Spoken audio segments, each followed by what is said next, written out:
Hello everyone and welcome to the first episode of a short series I'm doing. With Kaldheim preview season ending, I felt it would be nice for me to go through and share my opinions on all the cards and just talk about them and all that. So starting today, we're going to be doing white. Every episode we're going to be doing a different color, with episode 6 ending on colorless, multicolor, lands, all that stuff. So without much further ado, let's go ahead and start with white. Our first card here is Axgard Braggart, a 4-mana 3/3 dwarf warrior creature. Boast 1 and a white. Untap Axgard Braggart, put a +1/+1 counter on it. So here we see Boast. It's a new mechanic for Kaldheim that it can only activate its ability if this creature attacked this turn. Something that's really important about this that it actually took me a little bit to fully realize is that it has to attack. That's it. It's not sorcery speed ability, this is a instant speed ability, which means as long as this card has been declared as an attacker, you can activate Boast.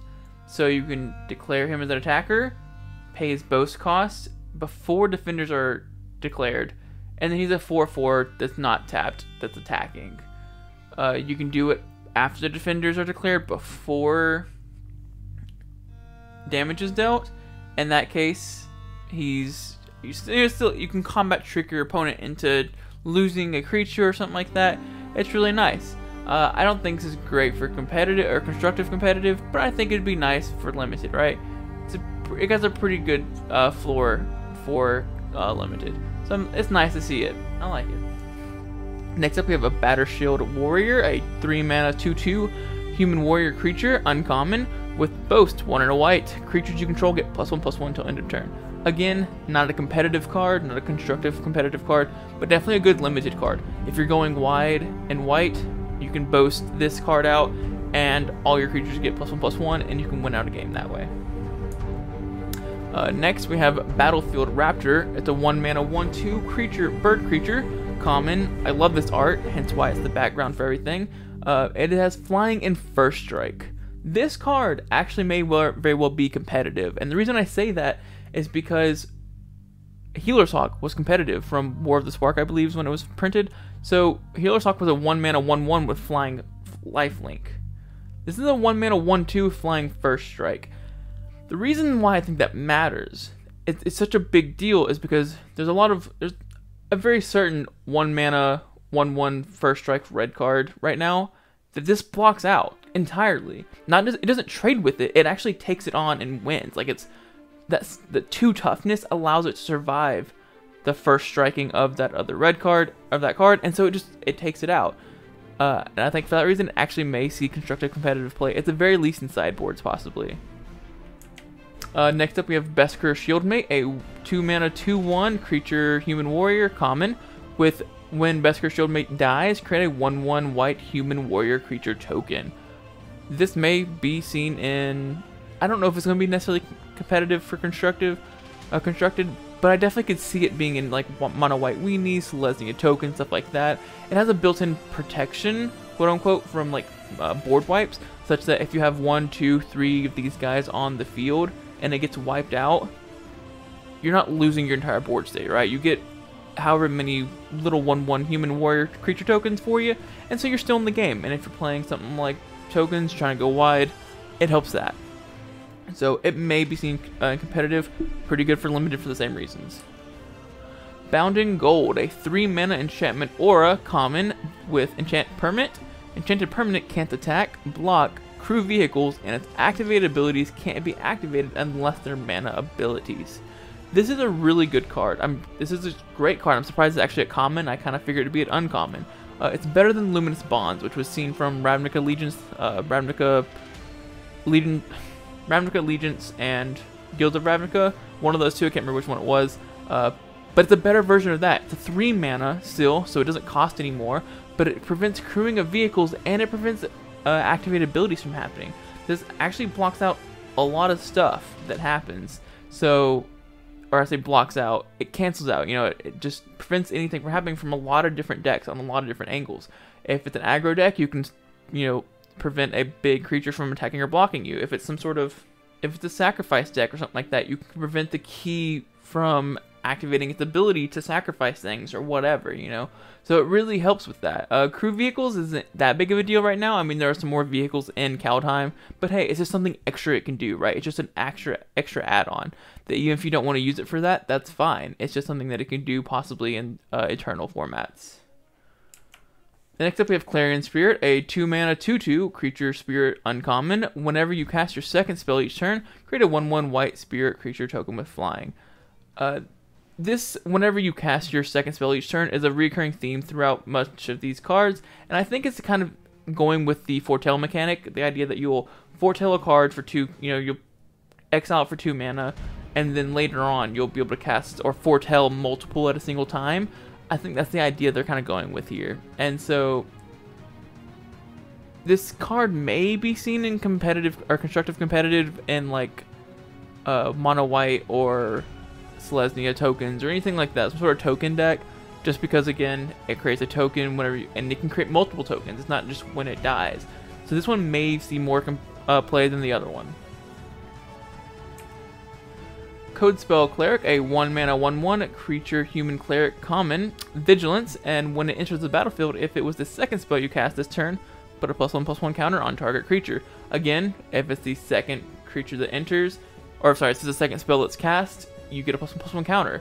So cast some sort of cheap spell with foretell or anything like that, cast this guy, it can enter as a 2/2 vigilance, or you can make some other bigger creature or some other creature bigger with a +1 counter. So yeah, I don't see it being competitive too much, honestly, but it's great for limited. Actually, I think it kind of helps you build up a army of sorts in limited. Divine Gambit, a 2-mana sorcery uncommon, exile target artifact, creature, or enchantment an opponent controls. That player may put a permanent card from their hand onto the battlefield. I don't know how I feel about this. For one, I feel like I've seen this recently. I can't remember if it was in something very similar, because I can't quite find, I've tried looking online, I can't quite find exactly what I thought this card was, but I feel like I've seen this very similar in a recent set. I guess it wasn't the exact same card, but it was something similar to this, and I don't know what it was, but I feel like at the same time, I don't think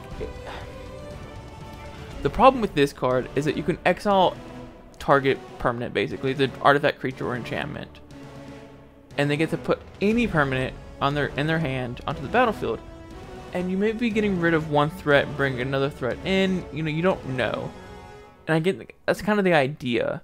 You can't use this to trick your own stuff in, because it has to be target or an opponent controls. So you can't like exile a little 1-mana 1/1 and put something big out in the field yourself.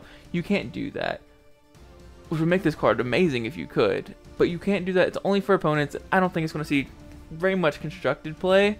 It may be good for limited, just to get rid of some bombs that are played in limited, but I think that's about it. Next we have Doomscar, our 5-mana rare sorcery. It's the first rare, I believe. This is a 5-mana destroy all creatures.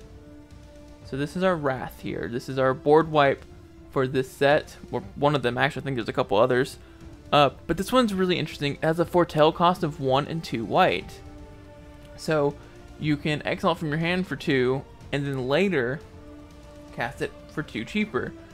So if you have extra mana, you can cast it, you know, you can just kind of spend the 2 to get it out of your hand, exile it, and then foretell it later. I think it's really good. Definitely going to be seen, probably going to be seen used. Now here's the problem with this, is that it's destroy all creatures versus, I think Shadow of the Skies is exile all creatures.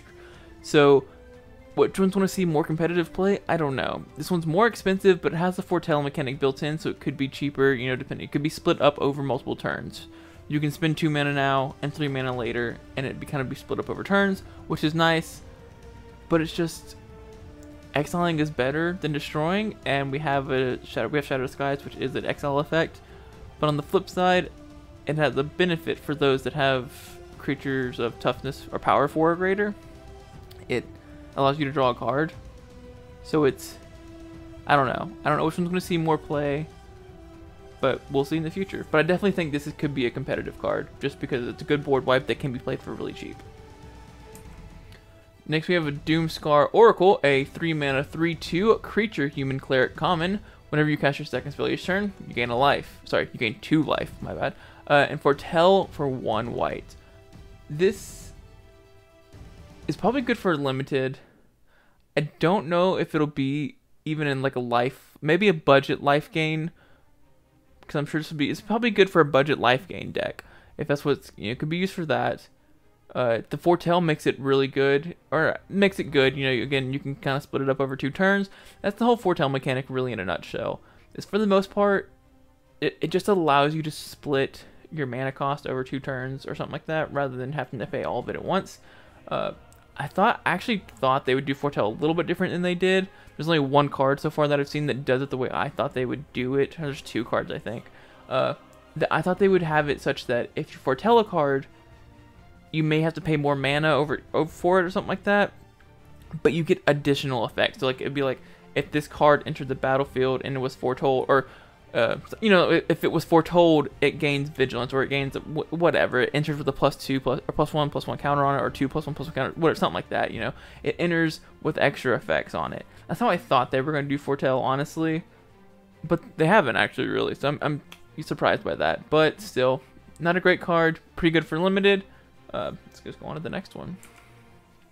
Giant Ox, a 2-mana 0/6 Ox creature, common. Giant Ox crews vehicles using its toughness rather than its power. I don't think this is going to see standard constructed play. I don't think it's maybe good for a limited card. It's a 0/6. I mean, it's a good blocker.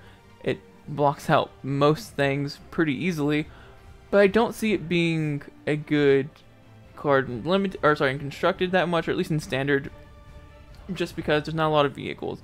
It may see play in eternal formats. I don't know how often crews or how often vehicles are used in eternal formats. I don't play eternal formats very much at all, so I don't know. But if anything, I feel like it would be one of those decks, obviously. Being able to 2 mana for crew 6 is pretty big. So next we have Glorious Protector, a 4-mana 3/4 creature angel cleric rare. Has flying, and when it enters the battlefield, you may exile any number of non-angel creatures you control until Glorious Protector leaves the battlefield. Foretell for 2 and 1. I don't particularly like this card, and the reason why is that it only has one real use in my mind, and that kind of comes from the name, Glorious Protector. It's to protect your other creatures from board wipes. That's the only reason I can think you would ever use this, right? You would never want to put it out on the field prematurely. It's just supposed to be a board wipe protector. If your opponent casts a board wipe, you can flash in Glorious Protector and protect all your other creatures. And that's all it's for. That's legit it. You would never want to cast this as a 3/4 flyer, really, I don't see. I mean, that's like a worst case scenario, and then it's not that great, right? Like, it doesn't do much for you. Being able to go over the top for 3 damage every turn is pretty nice, but still, I don't think it's really good. Its only use is protecting you from board wipes, and I think because of that reason, it's a sideboard card. It's a sideboard rare. I mean, maybe 2, 3 of in the sideboard, just in case your opponent is playing like a board wipey control deck. In limited, I don't think it's going to be used at all, because you're not preparing for your opponent to use board wipes, right? Like, if it happens, it sucks. It's limited. There's not much you can do for it, really. So I don't think it's going to see limited play at all, because it just can't do what it's meant to. Next up, we have God's Hall Guardian, a 6-mana 3/6 creature cat common with vigilance and foretell 3 and a white. Yeah, I have to say this is a really bad card. It's 3/6 vigilance is all you get for 6 mana. I mean, regardless of how you cut it, like you're spending 6 mana, whether it's 2 now, 4 later, or all 6 at once, whatever it is, it's just not good, even for limited. It's a pretty bad card. It's a dirt card for the most part. You wouldn't choose this unless you absolutely had to.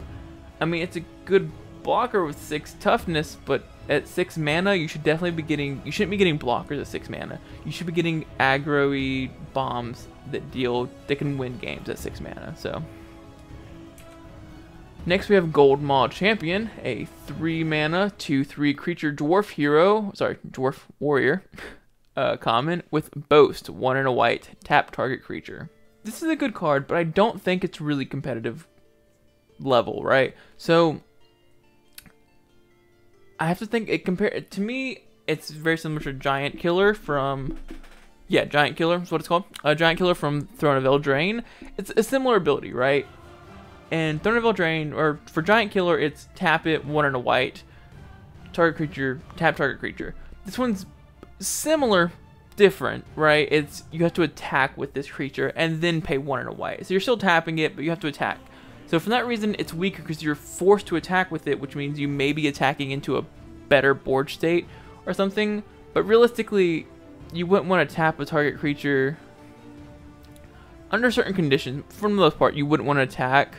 You wouldn't want to tap a target creature unless you were attacking anyways.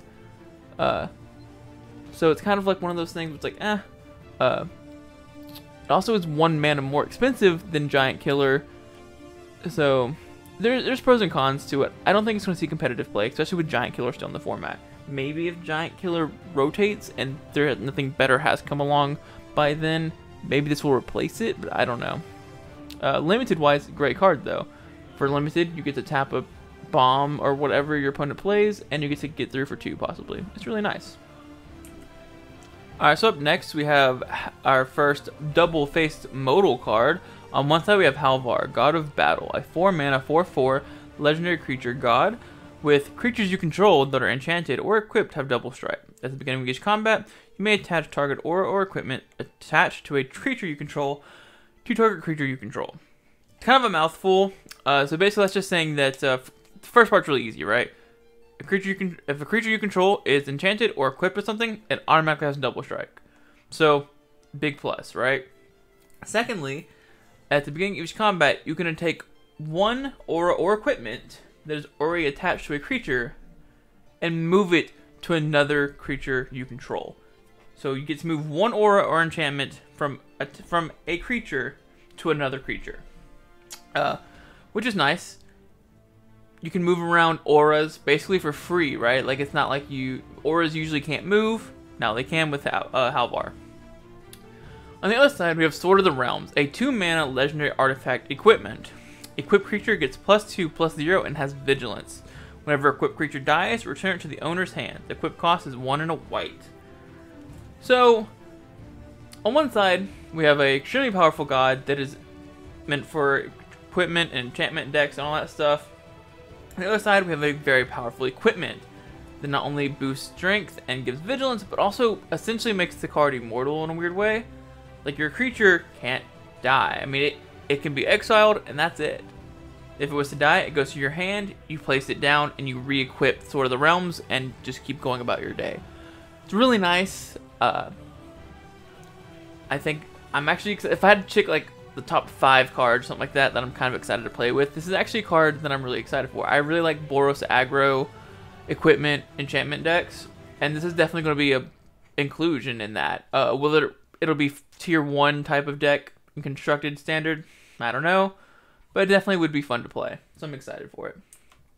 Next up we have Invoke the Divine, a 3 mana instant common.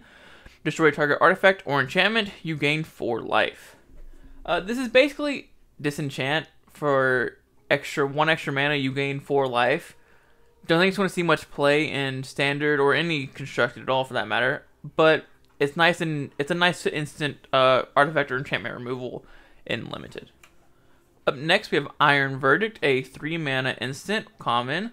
Iron Verdict deals 5 damage to target tapped creature. Foretell for 1 white. I don't like this card pretty much at all. I mean, it's a good limited card. It's a removal at instant speed, but only kind of removal. It just deals 5 damage to target tapped creature. So if the target you're trying to destroy has toughness greater than 5, you don't do anything. Like, you can't destroy it. So it's not that great. And at 3 mana, I feel like you should definitely be removing. You should be removing targets. You shouldn't be dealing damage to them, like 5 damage. So, I don't like it. Foretell makes it alright, but still not that great. It's removal for limited, basically. Kaya's Onslaught, a 3 mana instant uncommon. Target creature gets +1/+1 and gains double strike until end of turn. Foretell for 1. I like this card. I don't think it's going to be seen and constructed very much, but it's a good bit of damage that can be done for your creatures. I mean, you can basically turn anything into a 4. You know, if at worst case scenario you play it on a 1/1, it becomes a 2/2 double strike, so you can deal 4 damage to a creature or deal 4 damage to a opponent. It's not bad, right? I just don't think it's not good enough to be in limited very much. It may be included in some limited decks, or not limited, constructed. It may be in some constructed decks, but I think it's mostly for limited.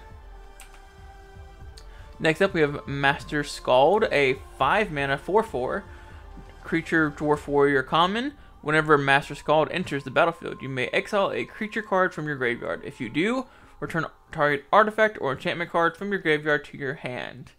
I don't think this card's going to be seeing much play, if any, really in constructed. It's mostly going to be seen in limited, right? It's kind of a 4/4 that may get you back an enchantment or equipment or something like that. Mostly, that's what it's going to be for. If anything in constructed, it could be seen in like a budget enchantment or equipment deck. That's about it. Rally the Ranks, a 2 mana enchantment rare. As Rally the Ranks enters the battlefield, choose a creature type. Creatures you control of the chosen type get +1/+1. So this is just a nice Anthem effect for a tribal deck. I really like it. I feel like if you're going to be playing any sort of tribal deck that involves white, you'll probably be playing this card. I don't think we have anything like this in standard right now. I'm trying to think. We have Glorious Anthem, right? But it's 1 extra mana, and I think it's 1 and 2 white, and it's +1/+1 to all creatures you control. So this is definitely for a tribal deck. Obviously, I mean it's a creatures of a chosen type, but still, I think it's pretty good. Being 1 less, if you're playing tribal, you'd rather play this than Glorious Anthem. Limited wise, I don't think it's that good actually, because you're not going to be playing tribal in limited. So next we have another double face modal card. We have, I think it's supposed to be pronounced Redain, God of the Worthy, a 3 mana 2/3 legendary creature god. Flying Vigilance, snowlands your opponent's control, enter the battlefield tapped. Non-creature spells your opponent's control cast with converted mana cost 4 or greater cost 2 more to cast. On the other side, we have Valkmira, Protector's Shield, a legendary artifact for 4 mana. If a source an opponent controls would deal damage to you or permanent you control, prevent 1 of that damage. Whenever you or another permanent you control becomes a target of a spell or an ability an opponent controls, counter that spell or ability unless a controller pays 1. So both sides of this card is, I mean, there's definitely a sort of control, like, it's anti-control, right? Like, so it's intended, the snowlands entering the battlefield tapped is kind of weird, honestly. I don't see that being important in any deck at all. But the non-creature spells with converted mana cost 4 or greater, costing 2 more to cast, so from 4 to 6. That's that's protection on you, right? Same thing with the dealing 1 less damage. It prevents 1 damage dealt to you or permanent. I think this card is going to be good for sideboards, right? It's going to be a 2/3 of in a sideboard that if you go up against a deck that's super control-y or something like that, or is kind of aggro but not... The converted mana cost of 4 kind of makes it like you can't pay this quickly, right? You can't get this on the field very fast. And so it's not good for low to the ground aggro's like mono red aggro, because by the time you get turn 4, turn 5, you're probably dead if they're going, like it's too late at that point. So I think it's supposed to be sideboard for, control decks. Limited wise, I don't think it's that great, because, I mean, I think the Protector's Shield, the legendary artifact side, is probably better in limited, but no. For our next card, we have Resplendent Marshal, not Resplendent Angel, both of which are 3 mana angels. Kind of funny, 3/3s. Both of them are mythic rare. It's funny, right? So we got Resplendent Marshal, 3 mana, 3/3, angel warrior creature, mythic rare. It has flying, and when it enters the battlefield or dies, You may exile another creature card from your graveyard. When you do, put a +1/+1 counter on each creature you control other than Resplendent Angel, or sorry, other than Resplendent Marshal that shares a creature type with the exiled card. I think the one thing that's preventing this card from being truly good is one of two things. Either A, if they made it all creatures, including Resplendent Marshal that shared a creature type with the exile card, got a +1/+1, so this could theoretically enter as a 4/4 flyer for 3, then yeah, I think that would definitely be good. Like, that'd be a mythic rare card for me. As it is, though, I think it's a rare card. The other thing that they could do is that when it enters or when it attacks, rather than when it enters or dies, other creatures get +1/+1. You could exile one card. I think then it would be a mythic rare card, right? But as it sits, it's just not strong enough. It's a 3/3 flyer that when it enters, you should be able to put +1/+1 counters on other creatures. It's just not good enough for mythic rare, in my opinion. Next up, we have Revitalize. Good old Revitalize. I love this art.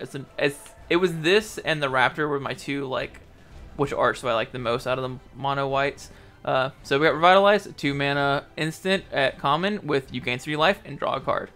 Really simple. Honestly, a great card. Like, it's just I feel like it should be a staple white card that's almost always in standard. And so, yeah. So up next, we have Righteous Valkyrie, a 3 mana 2/4 Angel Cleric creature at rare. It has flying, and whenever another Angel or Cleric enters the battlefield under your control, you gain life equal to that creature's toughness. Also, as long as you have at least 7 more life than your starting total, creatures you control get +2/+2. This is a good card. Obviously, it's a great card if you're playing Angel, Cleric, Tribal, one or the other, or both. But it's a good card even in just regular life gain decks, right? Like, theoretically, if you're playing life gain and you're turn 3, you get this down. Every time you play another Angel or Cleric, you gain life.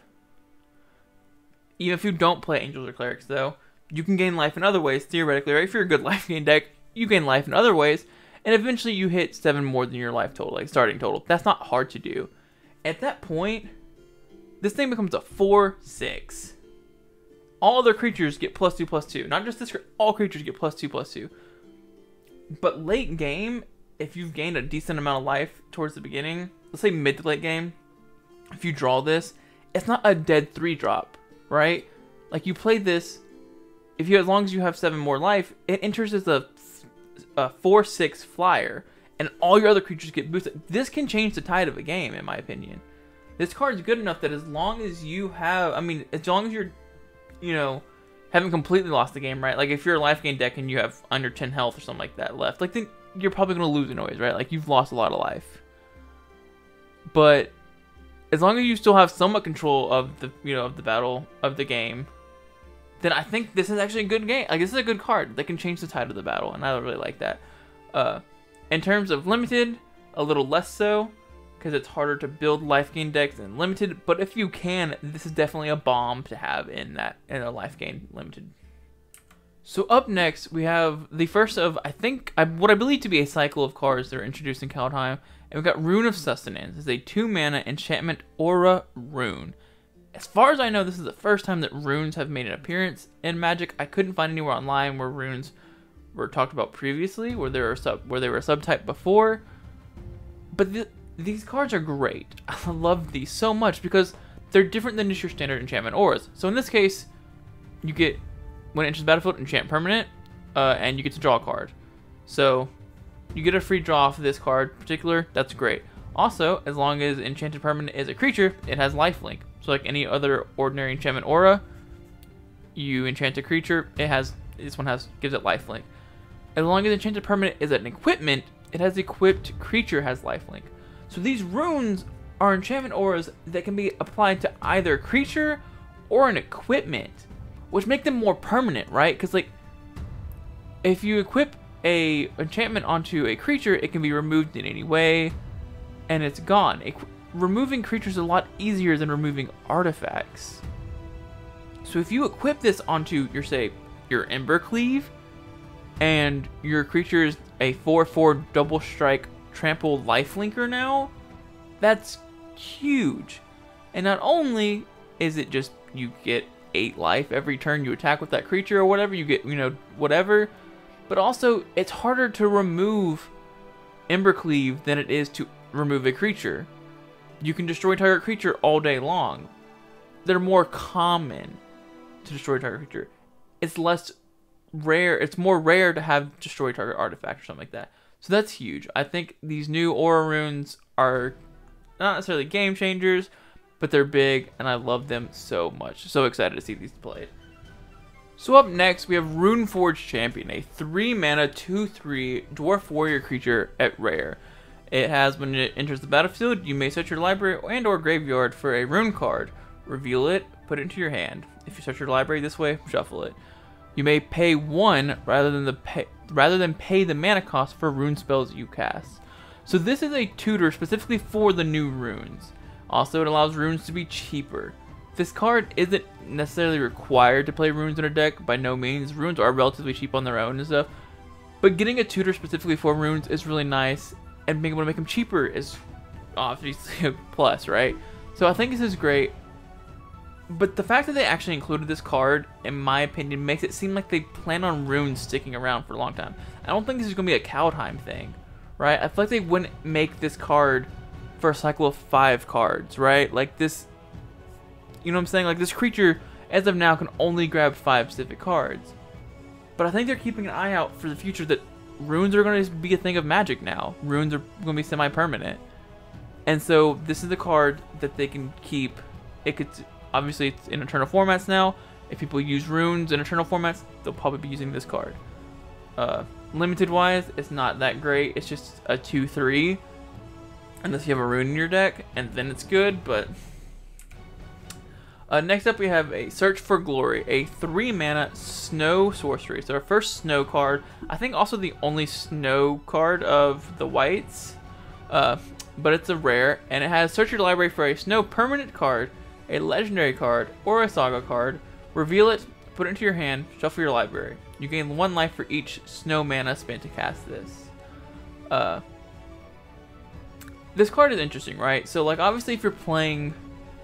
There's, like, a ceiling and a floor for all cards in Magic, right? There's a ceiling and floor for everything. The floor of this is that you just get...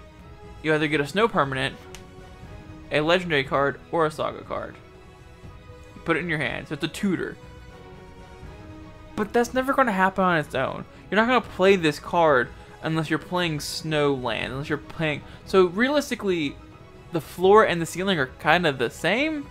You're always going to be... If you're playing this card in your deck, there's no reason for you to not be playing snow basics. There's no reason for you to not be playing new snow dual lands, stuff like that. So you're basically going to be playing... If you're playing a snow deck, you're going to be getting 3 life every time you cast this, and you're going to be tutoring up some card. So for 3 mana, I think it's pretty good. You get 3 life, you tutor a card. It's not bad. At limited, I have to say this for also kind of for all of the snow cards. Unless your LGS allows you to bring your own mana source, it's kind of awkward because like you can't, or they supply snow lands or something like that, snow basics. Most of the snow cards are kind of useless because... I mean, I guess tutoring a snow permanent, a legendary, or a saga card for 3 mana isn't bad on its own, but realistically, it's not great unless you've built a snow deck. So, yeah. Next up, we have Shepherd of the Cosmos, a 6 mana, 3/3 Angel Warrior creature at uncommon. So starting off kind of bad, not gonna lie, and it only gets worse from there. So it has flying at least, so it's a 3/3 flyer. When it enters the battlefield, return target permanent card with converted mana cost 2 or less from your graveyard to the battlefield. I don't like... It's not a good card. It's not good in constructed, it's not good in limited in my opinion. It's not good in anything. Foretell for 3 and a white, I mean, makes it better, right? But not great. I think this card is kind of aimed toward limited, especially with that Foretell cost, because this is the first time, and there's not very many instances of this happening, where Foretell actually removes a colored mana cost. Usually it's, if anything, it removes 2 of the generics, but in this case it removes 1 generic and 1 white. And so it's aimed, in my opinion, it's aimed towards limited in the fact that in limited it's sometimes more difficult to cast stuff with, you know, 4 and 2 of a certain color or whatever, you know. It's more difficult to cast those, and so Foretell allows you to, as long as you have 1 planes or whatever, you're able to cast this card for its Foretell cost.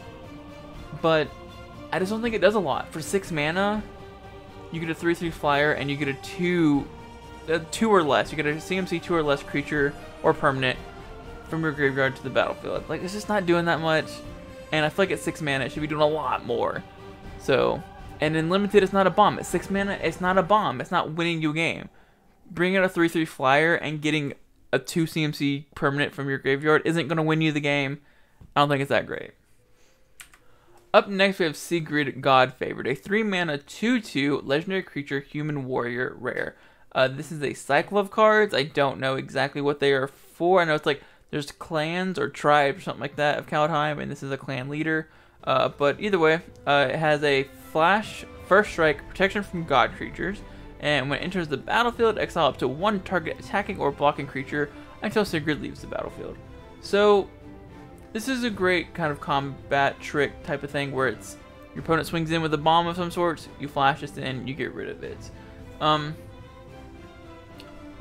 It's really nice. It's great for limited. I'll say that outright. It's great for limited for that.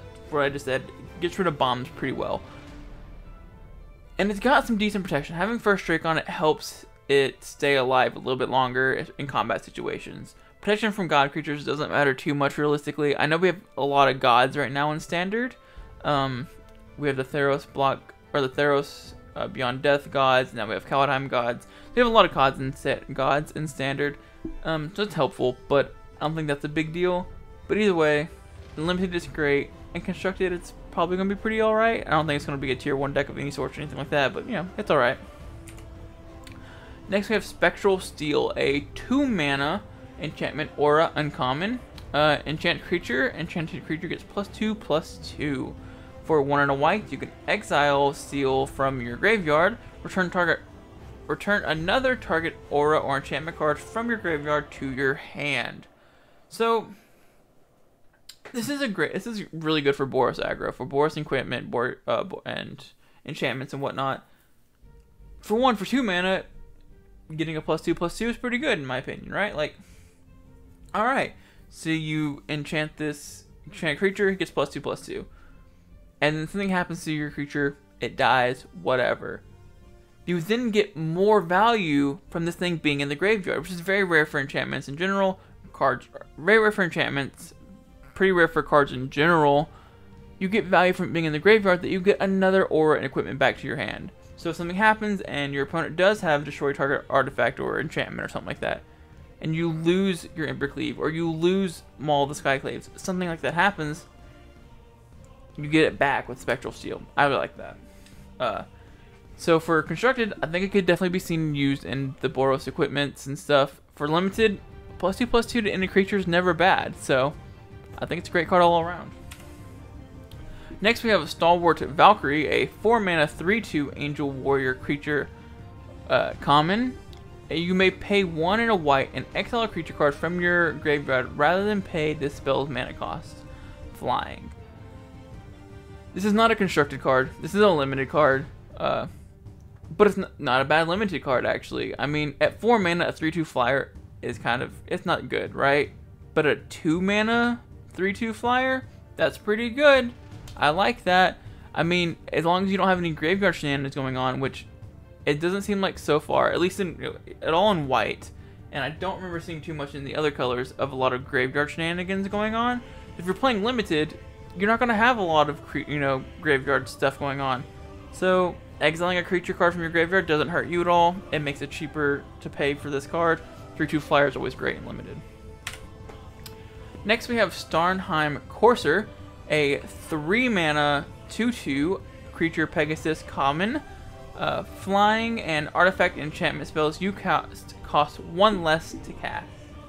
So this is a pretty nice card. It's obviously geared towards artifact enchantment decks, equipment enchantment decks. I don't think it's going to be seeing much constructed play. It's not going to see really any limited play either, right? It's like it's not really good for limited. It's a 2/2 flyer for 3. Not great. Flying in general limited is actually it's pretty good, but for that reason, for being flying, it'll be seen limited play, right? But constructed, it may be seen in Boros aggro, Boros equipment enchantments. I don't know. Reducing the cost of it by 1 is really great. Like, that's like, hey, makes it cheaper on you in the future. It's good. But a 2/2 body is easy to get out. You know, they have a lot of removal spells. So I don't know. It's not great. It's not bad. I don't think it's going to be in any sort of decks, but it might be. Next we have Kaldheim Unleashed, a 4-mana sorcery, mythic rare.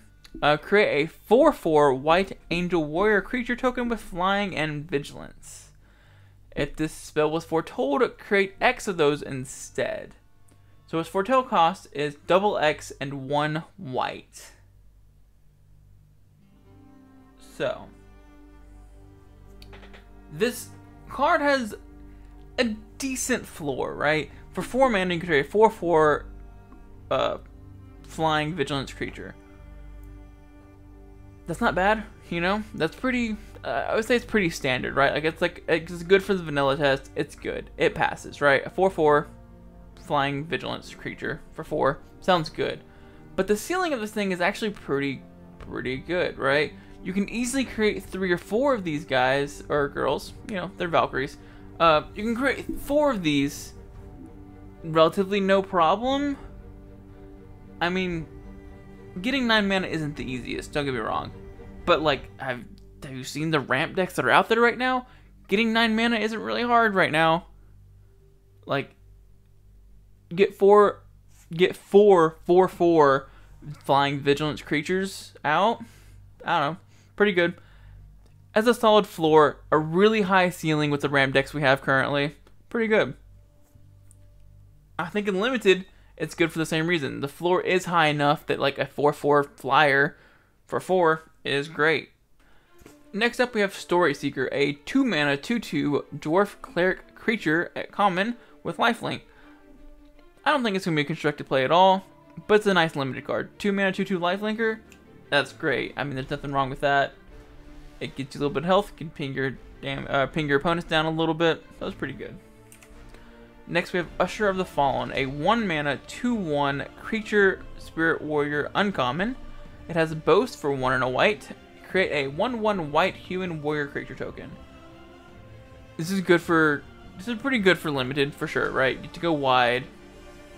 2/1 for 1. That's always pretty good. You get a little bit extra damage in there. You get to go wide with the boast mechanic. It's great. In constructed, it's only going to be seen at all, if seen at all, it's going to be seen in your Selesnya and your mono white weenies and stuff like that. Valkyrie Sword, a 2-mana equipment artifact uncommon. When it enters the battlefield, you may pay an additional 4 and 1 white, so a grand total of 6. If you do, create a 4/4 white angel warrior creature token with flying and vigilance, then equip or attach Valkyrie Sword to it. Equip creature gets +2/+1. Equip cost of 3. I don't like this sword. I don't like this equipment at all. I think it's a really bad equipment. Just as an equipment on its own, I mean, 2 to play it, 3 to equip it, so you're looking at 5 mana to give something +2/+1. I think that's steep. And then to create an angel token cost an extra 5. So, oh, I'm sorry, I said 6 earlier. That's my bad. It's 7. 7 mana to create a 6/5 angel creature token with flying and vigilance. I don't like it. It's uncommon, right? It's uncommon for a reason, but I don't think it's that good. There's others that are similar to this that I actually like, but I don't like this card at all. I think it's too much. It costs too much mana. It costs 5 just to get a +2/+1 to a creature. I don't like it.